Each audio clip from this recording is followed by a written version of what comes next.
नमस्कार लाडक्या बहिणींनो, लाडकी बहीण योजनेची केवायसी करण्यासाठी आता नवीन अपडेट व नवीन ऑप्शन आलेत.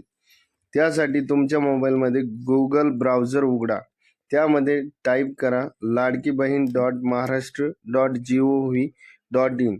त्यानंतर वेबसाईटची लिंकवर क्लिक करा. आता केवायसीचा इंटरफेस तुम्हाला दिसेल. त्यामध्ये ज्या लाडक्या बहिणींना केवायसी करताना चूक झाली असेल त्यांना आता दुरुस्ती करता येणार आहे. तसेच पती किंवा वडील हयात नसेल व घटस्फोट झालेला असेल अशा लाडक्या बहिणींना सुद्धा केवायसी करता येणार आहे. त्यासाठी येथे क्लिक करा. नंतर लाभार्थी आधार क्रमांक म्हणजे लाडक्या बहिणीचा आधार क्रमांक टाका.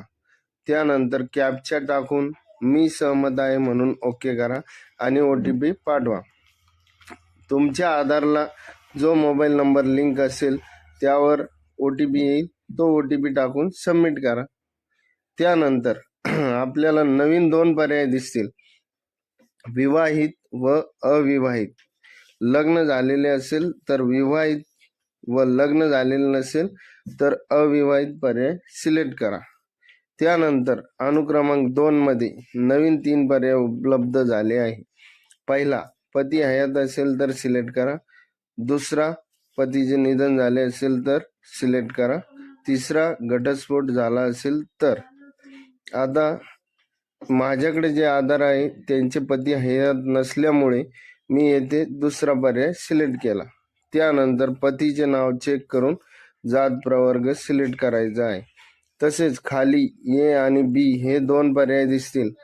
जर तुमच्या घरात शासकीय सेवेत कोणी कार्यरत असेल किंवा सेवानिवृत्त असेल तर पहिला पर्याय होय म्हणून सिलेक्ट करायचा आहे आणि जर नसेल तर नाही. त्यामुळे येथे आपल्याला नाही पर्याय सिलेक्ट करायचा आहे. त्यानंतर खाली दोन्ही बॉक्सवर टिक मार्क करून फॉर्म सबमिट करायचा आहे. अशा पद्धतीने तुमचा केवायसी फॉर्म पूर्ण झाला आहे. महत्त्वाची सूचना, पती किंवा वडील हयात नसेल तसेच घटस्फोट झाला असेल तर त्यांचे जे डॉक्युमेंट्स आहे ते तुम्हाला तुमच्या जवळच्या अंगणवाडी सेविका यांच्याकडे दिनांक 31/12/2025 पर्यंत जमा करायचे आहेत. धन्यवाद.